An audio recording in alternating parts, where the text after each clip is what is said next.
Deserted island survival. One man on an uninhabited island. No fire, water, food. Relying on survival tools. No daily seafood banquets here. When he's thirsty, it's just coconut water. And those tiny reef snails already count as his top-tier protein. Up for this kind of island survival? This time, Dazwong's alone on a deserted Pacific island. Coconut trees crowd the island, and he's got a hunting crossbow in hand. He follows the shoreline, scouting a campsite, and chooses a beach with a flat ledge. In his pack, he has a pot, a bowl, and basic survival tools. Next, Dazwong will try to survive on this deserted island. Many people might think the first thing to do is dive for seafood, but Dazwong organizes his camp. As the saying goes, a man's ambitions are far and wide. But wherever you end up, you need a nest first to feel at ease. Tent up, Dazwong spots a wooden box on beach. No idea which grave it got tossed from, but he treats it like treasure and hauls it back. Then he spots a coconut tree by the shore, only about 2 or 3 meters tall. He climbs straight up and picks a coconut. When he chops it open, he discovers there's no water inside at all. It's a total shock. The shell looks fresh, but inside it's bone dry. He gets no juice, using a meal's worth of strength. Dazwong moves along the shore. There's a lot of trash washed up on the beach. He picks up a length of bamboo, which can be used to make fire. But making fire is hard physical work. Before starting a fire, he must pick coconuts to refuel. The bamboo is just long enough to reach the coconuts, and Dazwong easily knocks down several. This time, God isn't playing a joke on him. The coconuts that look fresh are full of coconut water. Dazwong raises the coconut and gulps it. No need to worry about coconut giving diarrhea. Heat stroke and dehydration kill you faster when you're trying to survive. 先想怎么活下去，再想怎么活得好一点。 I gathered plenty of coconuts today, so for now I don't have to worry about water or food. The coconut water keeps me hydrated, and the flesh gives me the calories I need. Dazwong splits open a coconut. The tender flesh hasn't aged yet. Easy to swallow, it gives him quick energy. Next, Dazwong must tackle the problem of surviving here. The island has dry coconut shells, and their fibers make good tinder for fire. Dazwong gathers and brings them to camp. Resources are limited on the deserted island. Without a lighter, bamboo is an ideal material for making fire. Dazwong scrapes the bamboo back and forth with his knife to collect dry tinder. He splits the bamboo, then uses the knife to bore a hole in it and wedges the tinder in split bamboo. It's the fire saw torch life trick. Dazwong digs a pit in the sand, then tears apart the dry coconut fiber. With everything ready, the next step is to get a fire going. Dazwong explains the torch-style fire starting method, a split in the bamboo with tinder wedged in the middle. Rubbing it fast builds heat. Sparks hit the tinder, and with focused heat, it ignites, and you have fire.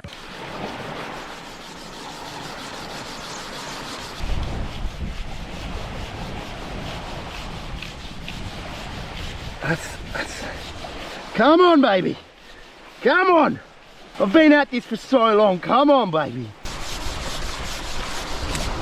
Starting a fire from scratch burns a lot of energy, so eat enough beforehand, otherwise you'll burn out fast.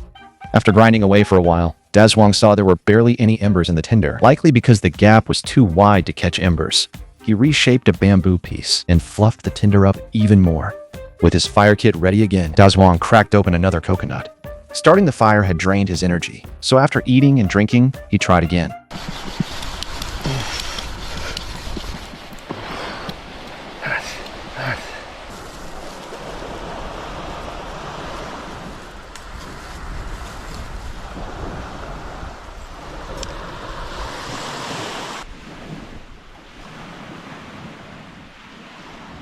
He succeeded. The first failure was because the opening in the bamboo was too wide, so it couldn't trap the embers. After carving a new bamboo piece with a tighter slit, he coaxed the fire up. Out here alone, with flames, you've won half the fight. Now, he no longer had to worry about fresh water, but food was the real key to staying alive here. So next, Dazwong still had to work hard on getting something to eat. Right when he was about to hunt with his crossbow, God played another trick on him. The worn bowstring chose that moment to give way. Fortunately, nothing worse happened. Dazwong simply retied the crossbow string, then headed back into the sea to hunt. One shot later, the string snapped again. He had no choice but to fix it once more. The hunt was a bit bumpy today, but he did get something out of it. Dazwong managed to catch a fish. He brought the fish back to camp and found a spider on his tent. It was a jungle spider, not as venomous as a black widow, but if he left it there, he'd never sleep well tonight. It was still early, not yet dinner time, so Dazwong buried the sea fish in the sand to keep it fresh. He killed time with some routine chores. The island heat was brutal, and Dazwong was going through almost one coconut every 2 hours. Every time he cracked one open, it was hard work, peeling away the whole outer husk. The coconut was on the older side, but the meat was thick and solid, good enough for dinner. Dazwong saw the tide had come in, and the rising water was slowly eating away this small beach. After sunset, he started cooking dinner, placing the sea fish directly over the charcoal to grill. He prayed the fish cooked before the tide drowned his fire. Tonight's meal was not generous, but a few bites of fish soothed his stomach empty all day. After a meal, he lay down. He woke up at 2. Mosquitoes wouldn't let him sleep, so he covered the fire with coconut shells, hoping the dense smoke would chase them off. At first light, Dazwang cracked open a coconut for breakfast. Yesterday's lone little fish hadn't filled him at all. If he couldn't eat enough today, he could end up starving. With his backpack on, Dazwang set off to scout the island. He spotted piles of driftwood along the shore, grabbed some to take back, planning to use it after sunrise. 日头一出来，大壮拎上弩就下水打猎。浅滩珊瑚缝里全是海鱼。 He used the crossbow to hunt. There were lots of fish, but his hunting skills were really bad. He fired a dozen times before hitting a fish. His hunting needed work.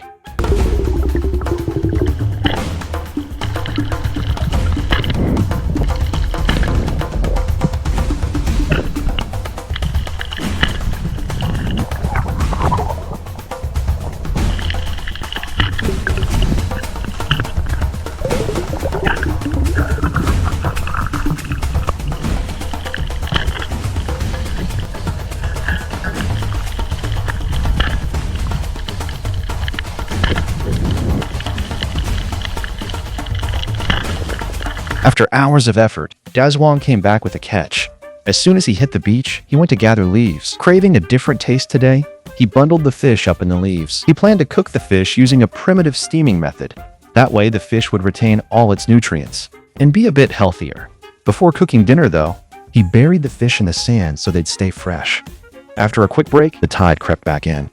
Dazwang clawed at the sand for his dinner, and for a second he thought the waves had taken it, giving him a real scare. Once he'd cleaned the fish, Dazwang chose to just grill them. On a deserted island, grilled fish is the standard dinner. He laid leaves over the fire so the fish would heat more evenly. As it cooked, he split a coconut to sip. Tonight's dinner felt like a feast. 5 grilled fish and a coconut, won by his sweat. Tonight, he wouldn't sleep hungry. After a whole day of work, his stomach had been growling for hours. Very bony. Oh, very bony. Chuck it with a bit of coconut, mate, and you're laughing.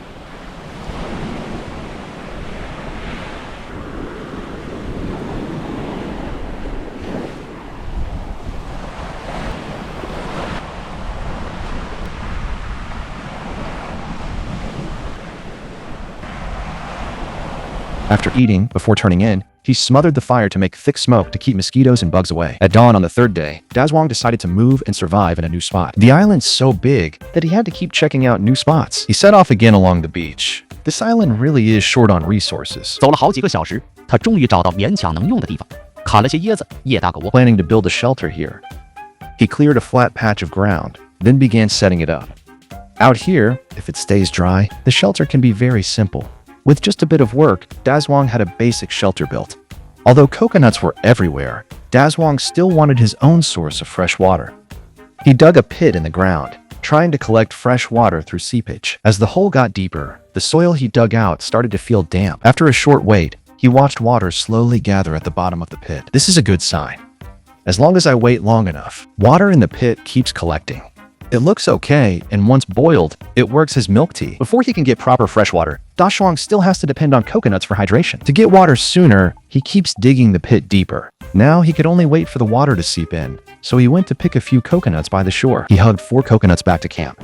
Out here, coconut water was still the best way to quench his thirst. Coconut water done, the meat inside is still food, but on a deserted island, coconuts alone won't keep you alive. Dazwang pulls out his rod to try his luck. Out here, you need protein to last. The sun's sinking fast, and he still hasn't got tonight's dinner. It's low tide now, and many rocks are exposed out at sea. Dazwang tries his luck foraging along the shore and carves a narrow-tipped spear. After dark, he heads to the beach with the spear to hunt along the tide line, but the light drew swarms of mosquitoes. This is real desert island survival. Besides the beautiful sea view, there are nasty mosquitoes. Dazwang walked along the shore with a spear. Up ahead, a stingray appears, but it's really too small. Dazwang just couldn't do it, so he chose to go hungry. Back at camp, he caught a bunch of hermit crabs raiding his leftover coconuts. Maybe tossing hermit crabs into a spicy late-night stir-fry wasn't a bad idea. But even though he's starving, he still chooses to call it a night. Save the hunting for tomorrow. Nights on a deserted island get chilly, so lay out bedding, so it's a little comfier to sleep. Soon after he dozed off, he felt hermit crabs crawling over his feet. A torturous night. Fourth day before dawn, Da Shuang was already on camera, spear in hand. Hunger kept him from sleeping till dawn. Gripping his spear, he hunted. After all, the early bird gets the worm. But early riser Da Shuang didn't catch anything. Up early, no food all morning, worn out all day. He'd only slept 3 hours, and now he was dead tired. But he couldn't stop. He had to hustle for food. Da Shuang grabbed hermit crabs for bait. He grabbed his rod and went back out to fish. As he fished, Da Shuang noticed a spider conch at his feet, but his first thought wasn't to eat it. He wanted to use the conch meat as bait instead. He didn't expect the conch meat to be such a hit. Very soon, he landed a small grouper. Hurry up and go call your mom over for a checkup. Less than a minute later, he hooked another small grouper. This time, Da Shuang decided not to release it, but to use it as bait to keep fishing. Same fish, different fate. After changing the bait, Da Shuang caught a small fish. Locals love this kind of small fish, so Da Shuang kept it. Then another small grouper took the hook, but this one was a bit bigger. Da Shuang figured big fish wouldn't be easy to get, and his stomach growling, he stuffed fish into his pants pocket. In the shallows, you only catch small fish, but enough small fish can still make a decent meal. Da Shuang couldn't wait to have breakfast. Back at camp, he started building a fire.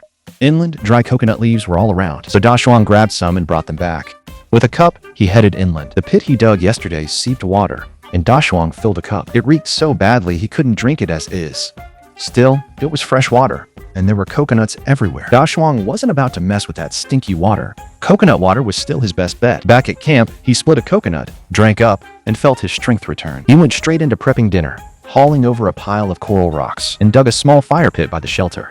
As long as it stayed dry, there was always enough firewood. Once he had a fire going, he piled on a lot more wood. As the wood slowly charred, Da Shuang pulled out the day's catch. Preparing them was very simple. Just remove the heads and guts. 3 small fish didn't yield much meat, but plus a coconut, it should still be enough to fill him. When the charcoal was ready, Da Shuang laid some branches evenly over the fire and spread the fish on top to smoke and grill, then covered them with a leaf. That helped keep the heat in and cook the fish faster. During grilling, he had to flip the fish from time to time. Da Shuang took out another spider conch, as if pulling out a shark. The small fish gave off a rich, meaty aroma. In a few more minutes, dinner would be ready. After downing 2 coconuts in a row, Da Shuang was starving. He took the small fish off the fire. Tonight's dinner was a lavish one, all high-end seafood. He peeled off the fish skin, revealing tender meat inside.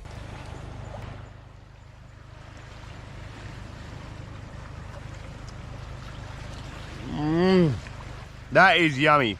That is good fish.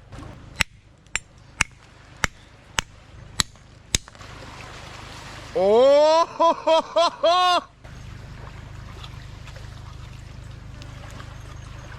Yes, bro. So yummy, man. 很快就把这顿吃光，又抿了几口椰子水补水。 By then, the sun was down, and Da Shuang planned to move on tomorrow. Fishing here turned up small fish, not the feast he hoped for. At dawn on day 5, Da Shuang packed up, set to check out a new spot on the island. He headed across the island to the opposite shore. After hours walking, 走了几个小时，到了另一边，景色完全变了。一路上，大爽东张西望，看能不能找到什么有用的东西。 scanning for something useful, he grabbed a coconut and shook it. Water sloshed inside. Da Shuang split it. The husk of this old coconut was so tough, he got just a fist-sized coconut cup. Good thing it still held a lot of coconut water. After draining it, he wasn't about to waste the shell. Da Shuang cracked it open with a rock. The coconut meat inside was just what he wanted. Coconut trees lined the shore, and Da Shuang wanted to gather some to stock up. When he walked up close, he saw coconut palms as tall as a 5- or 6-story building. There was no way he could climb them. He tried throwing stones, but that was burning calories. People say take a few steps and you'll find a way. Nearby, Da Shuang found a pole several meters long and picked a shorter coconut tree to work on.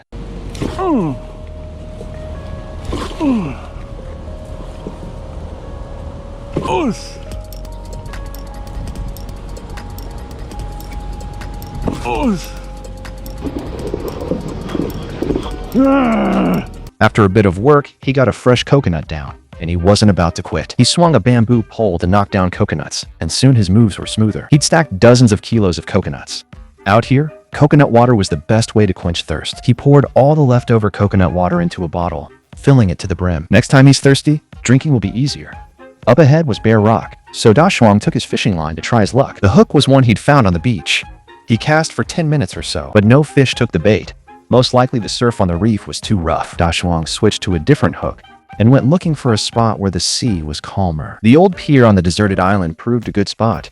Da Shuang soon hooked a small fish there, and then a small triggerfish, which he completely dismissed. Then he pulled out a larger fish. It looked quite pretty, but it wasn't help for survival. Da Shuang figured landing big fish here was too hard. 半天光着身子在外面，他就已经晒得通红发黑了。转眼间，他就缩到礁石底下躲雨了。荒岛的天气很不稳定。 It's scorching sun or a torrential downpour.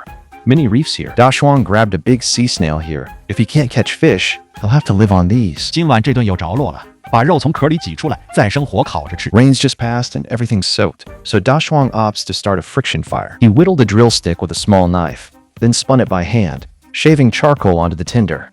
He just kept spinning that drill by hand to get a flame, and the whole thing was utterly draining.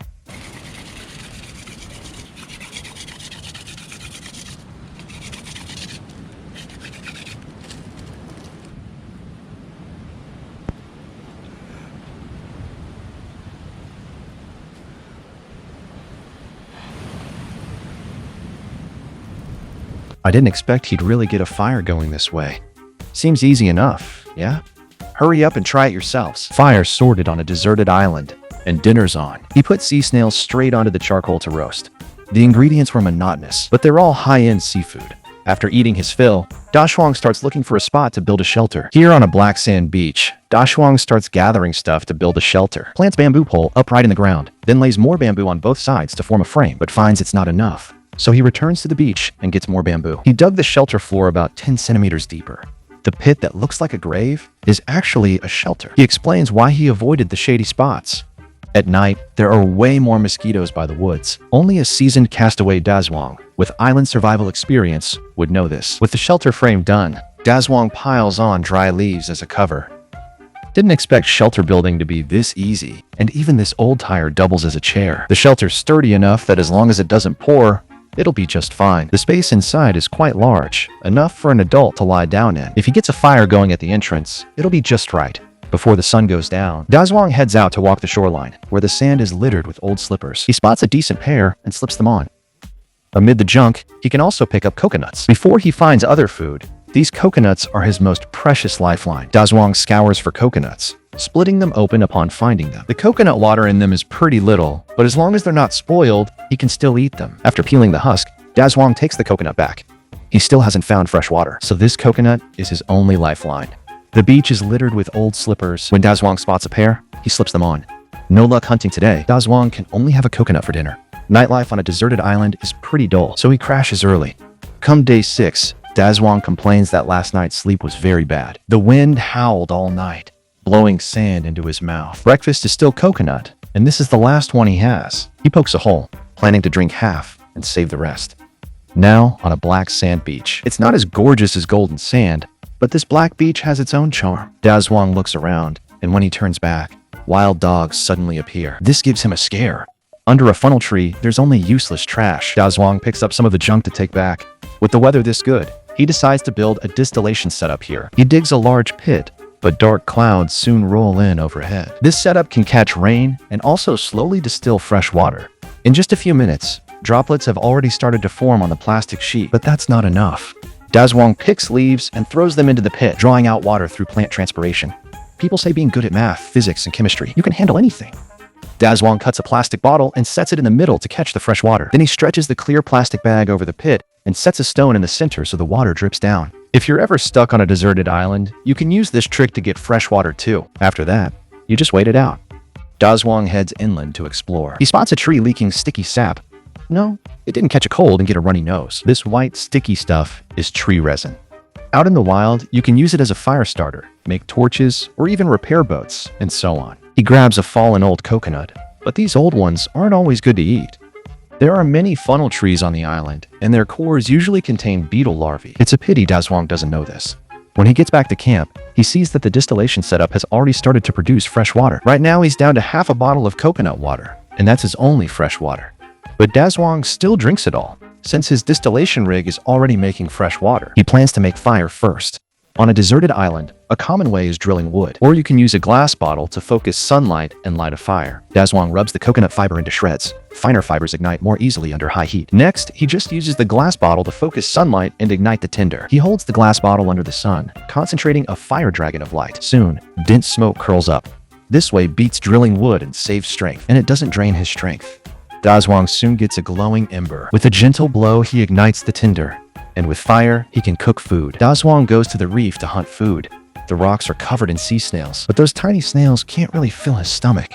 He spots a rock crab and snatches it up with his bare hands. He'll team it with a cup of tiny snails, but that's still too little. So he goes to pick some cactus to roast. Protein still lacking?